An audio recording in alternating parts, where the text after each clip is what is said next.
Is art a form of investment? Should it be? I would very much like to find out what you think about this whole topic.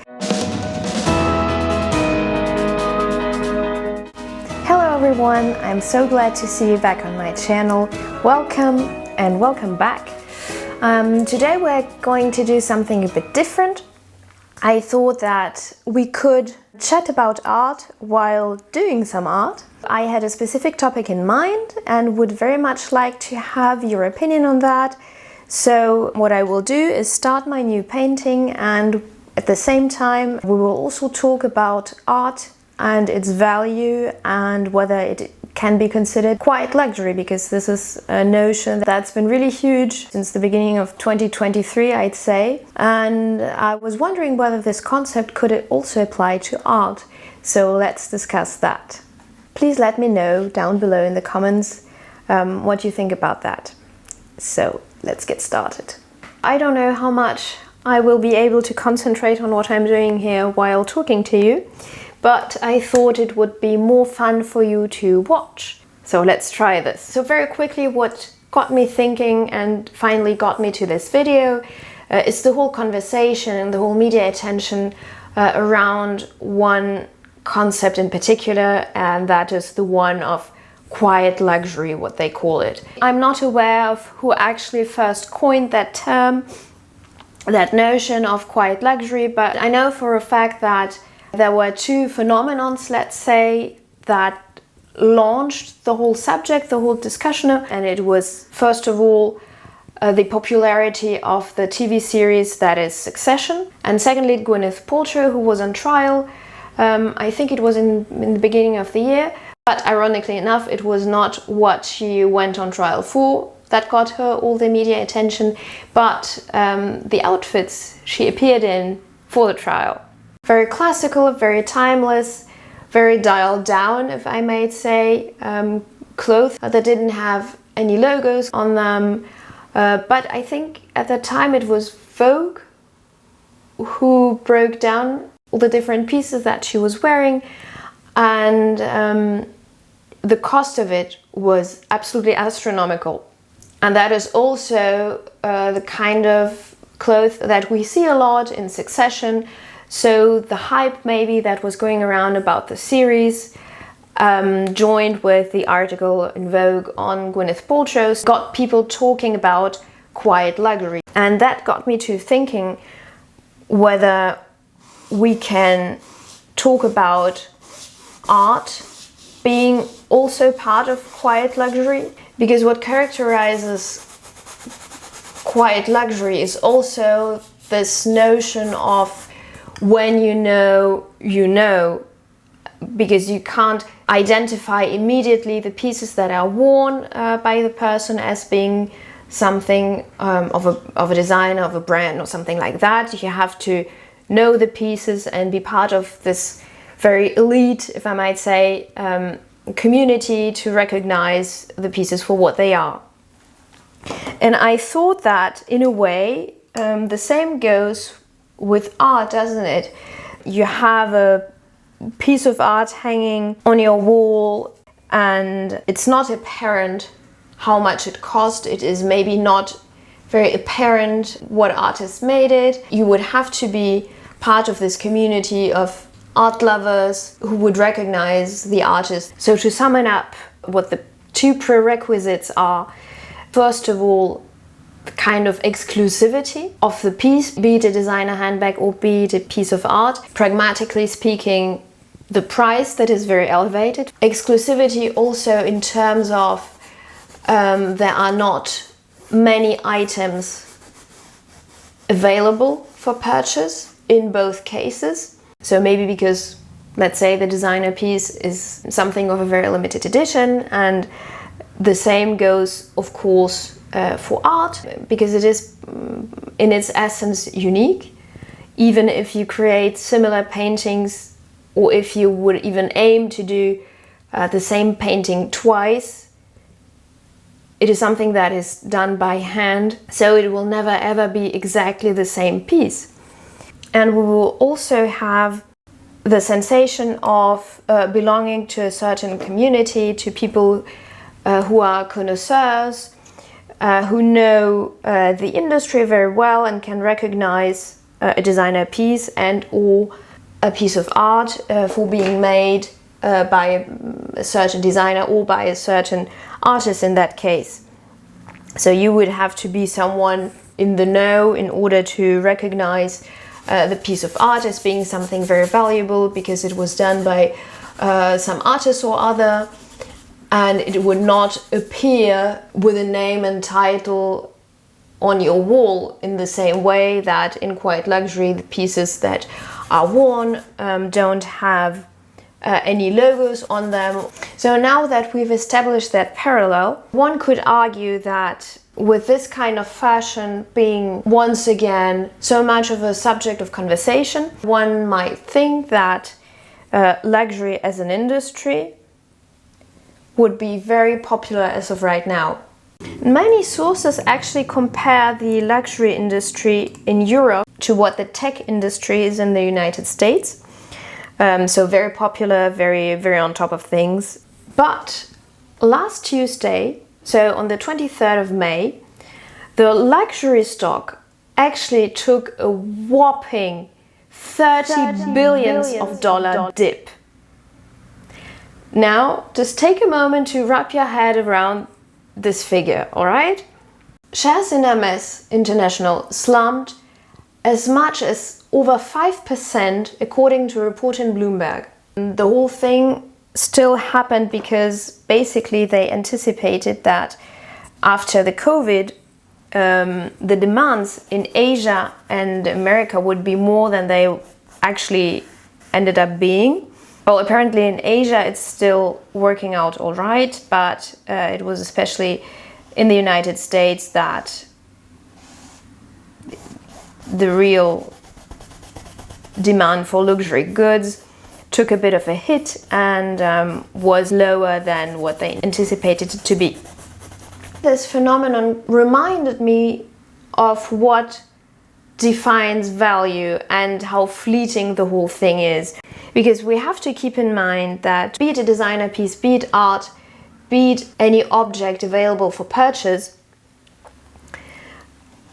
the value in financial terms of any given object is determined by the proportion or the relationship between the offer and the demand. It is as simply as that. No object has an inherent value in itself that is set in stone, whatever the context. Worth and value of an object is always contextual. And that is why some things fall out of grace, so to speak, in some situations, and on the contrary go up in value in other contexts, in other times. And I just wanted to draw your attention to this fact that there is no safe investment. And disclaimer, I'm not a financial advisor, I'm not an investment advisor, anything like that. I'm just talking here about the basic principles of the market and of worth, and the fact that with art and with any other investment piece, there is no such thing as value set in stone. Everything is due to context, due to the popularity of an artist or a designer at a given time in a given context. And when the framework of life changes, when the situation changes, then objects as well as art might fall in and out of favor. So going back to our previous example of the luxury industry, as we all know, we are now in quite a difficult context of an economical crisis that is luring. There is inflation, of course, so that is also one of the reasons why the elite, let's say, are dialing down the whole show-off aspect of logos and designer items. So this is a good example of how things can evaluate and how we don't appreciate the same item styles and whatnot that we did in another context not that much time ago. This is why it never made sense to me why people would consider art primarily as an investment that they were trying to, you know, find out how much the artist was selling, how well he was doing, what other buyers were interested in his pieces and things like that. It just felt out of place for me and not logical and not what art was about, basically.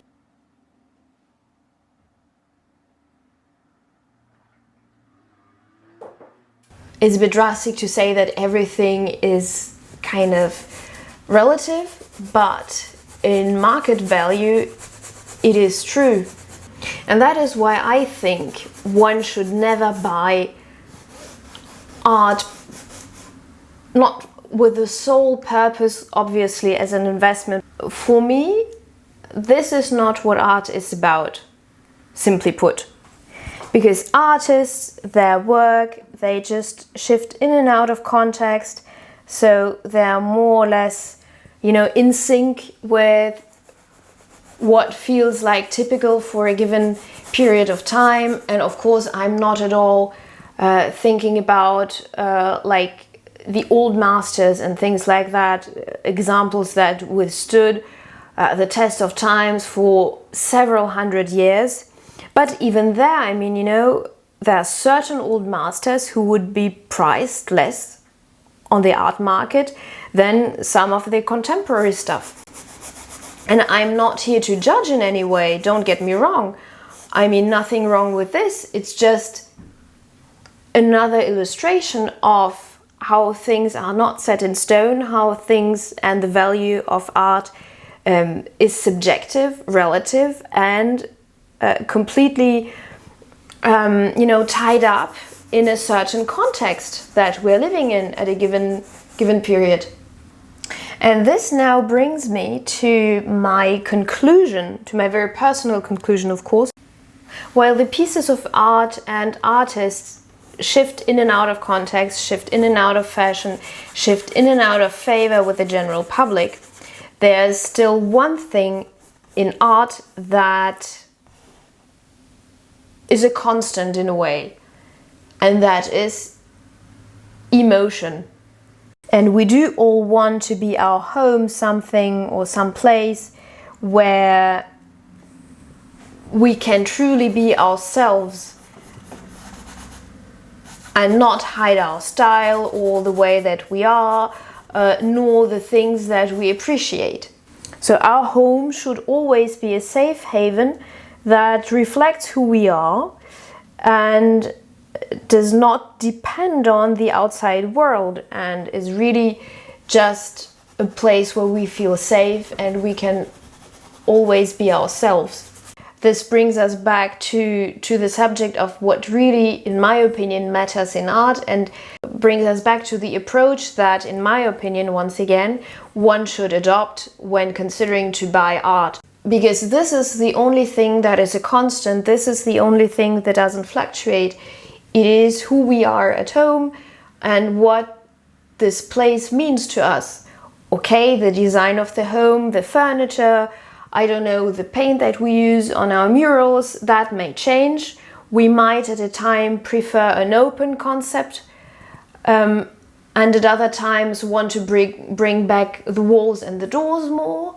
But it doesn't change what we feel when we're at home and when we look at the pieces that are hanging on our walls and the atmosphere that we would like to live in. This is why bringing art into your home should be the most luxurious thing that you do, in a way. And this is why, finally, for me, I think art is even more of a luxury than anything else in the world, because, well, for one, it is the only thing maybe that isn't in any way a commodity. It doesn't serve any given function, so it is completely useless in a way. And that this is a little bit what luxury is all about, right? Luxury is not something that you need. It's something that brings you pleasure, you know. Art is literally the most useless thing there is. It is not a commodity. It doesn't have one particular function. It is at the same time that you can do most without, and the thing that you wouldn't want to miss in your home, because this is like the finishing touch in your home. This is something that you bring in to really make your home perfect and complete, because this is something so personal, so subjective, that truly reflects who you are. And bringing art and choosing art for your home is something that completes the space that you live in and helps you make it yours. I see it more like a living thing, you know, that makes you feel in a certain way. It is not the desk that you absolutely need to do your work. It is the thing that would put you in a more productive mode to do your work. It is not the great expensive mattress that you absolutely need in order to stop your back from hurting and getting a good night's sleep. It is the painting that maybe sets the mood and makes you feel relaxed. In our case, in our example, with the economic crisis happening, luxury goods do start to feel a little bit out of touch and are starting to fall a little bit out of the good graces of the general public. But is this the end of luxury as a whole? I personally don't think so, because why the whole industry, why luxury works, is that it appeals to a very primary, maybe, instinct of wanting the unattainable, of wanting something very exclusive, of wanting something that is maybe one of a kind, of wanting something that is really hard to get.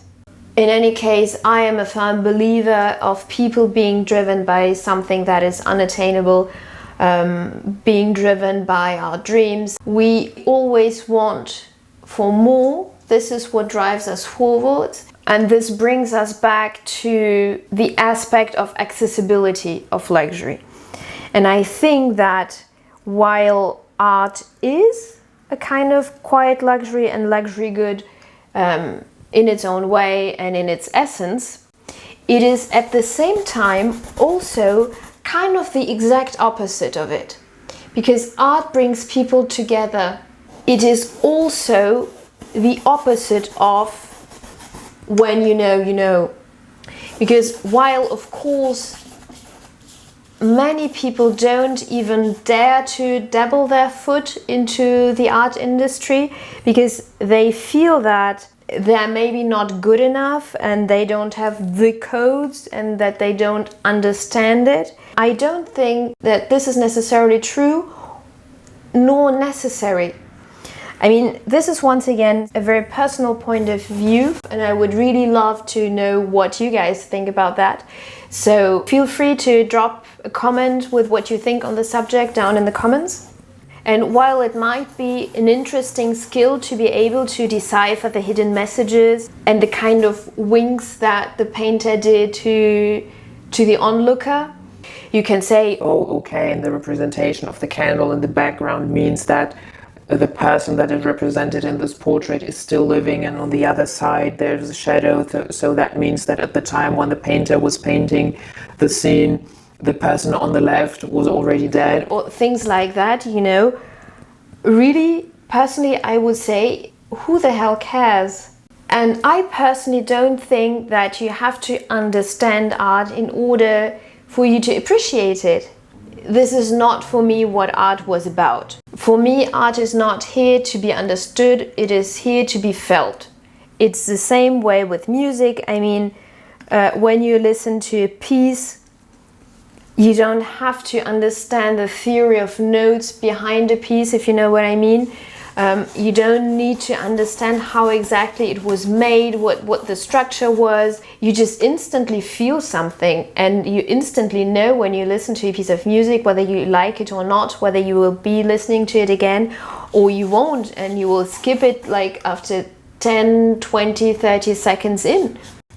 And yes, of course, it is a great next step after the emotion that you feel when listening to a piece of music or when looking to a painting, to get conscious about it and maybe start to ask yourselves, well, why is it that I appreciate this kind of music, or why do I like this particular kind of painting so much? But it's only the next step. Yes, it helps you to better curate maybe what pieces of art you want to hang in your home, or what kind of music to look for on the different platforms that you are streaming. I don't know, but it's the next step. It's not the prerequisite in any way. And in my opinion, art is there to make you feel things. Now, it might be that you appreciate art that makes you feel happy, that is very, very sunny with very bright colors. Or you might, on the opposite, appreciate art that is a bit more dark and moody and borderline makes you feel uncomfortable. I don't know, this is up to you, and who is anyone really to tell you how you should feel and which art to like and what to put in your home? This doesn't make much sense to me, does it to you? And this is finally why I think that art should not be considered an investment piece, and that you should buy art that in the first place you appreciate and you would want to hang in your home. And I mean, of course, I'm nobody to tell you that it's a bad idea to buy a piece of art by a famous artist that is really huge right now or something like that. In no way am I saying this. It just, very personally, I don't think that it will make sense for a very, very long time. Because while the artist might be very popular and his work have a lot of value on the market at that given time, if you want to enjoy the thing that you're hanging on the wall in your home, this is maybe not what will allow you to have that. Because otherwise the risk is that you buy something very expensive from a well-known artist that is very in right now, and like in 10 years the value has shifted because the context has changed, the economical situation is different, he's fallen out of favor for some reason, or did an enormous PR faux pas. Let's imagine this situation. And the value of the piece that you just acquired plummeted. The thing that you didn't even like in the first place on your wall has lost all its values. So basically you would have lost a lot of money, and you wouldn't even have something nice to look at that you have on your wall. So I'm all for, please buy what you like. If you see a piece of art that does not make your soul sing in a way, that does not speak to your heart, that doesn't make you feel anything really, walk away from it. I think that's the personal advice that I would give you.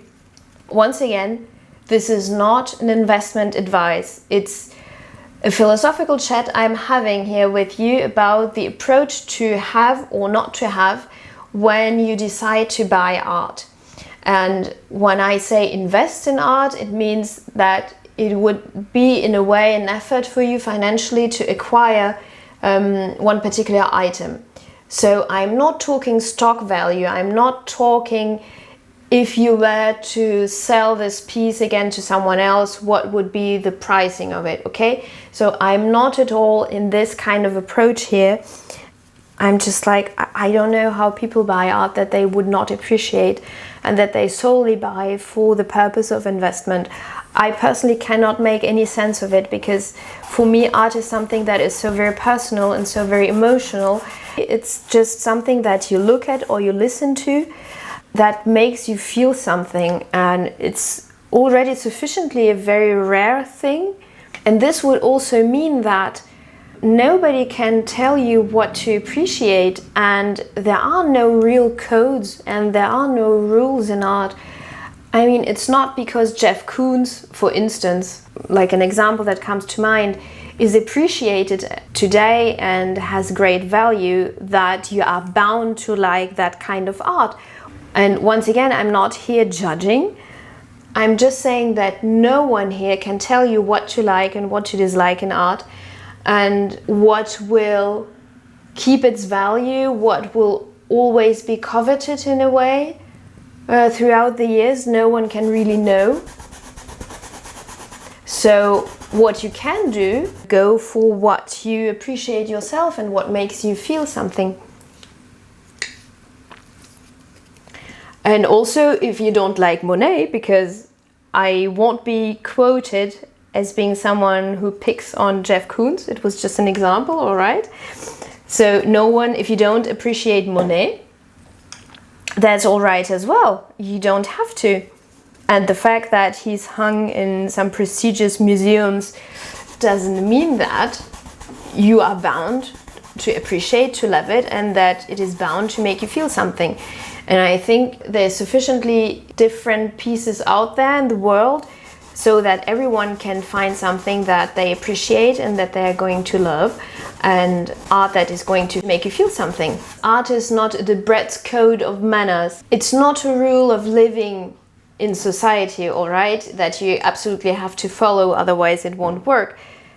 You go with what you like. You go with what makes your soul sing, with what makes you feel something. And remember, beauty is in the eye of the beholder. And thank God, because otherwise the world would be such a boring place to live in, right? And that's it for our art chat today. So as it turned out, I really struggled with talking to you guys and working on the actual painting here in front of me. That was a bit of a struggle. So that is why I'm going to keep going here on my painting and leave you with a little time lapse to wrap it all up. Please let me know what you think of the whole matter. Let me know in the comments. Let's start a discussion, because I'm really curious about what you guys think of all of this. Okay? Thank you very much for watching, and I see you in the next video. Bye!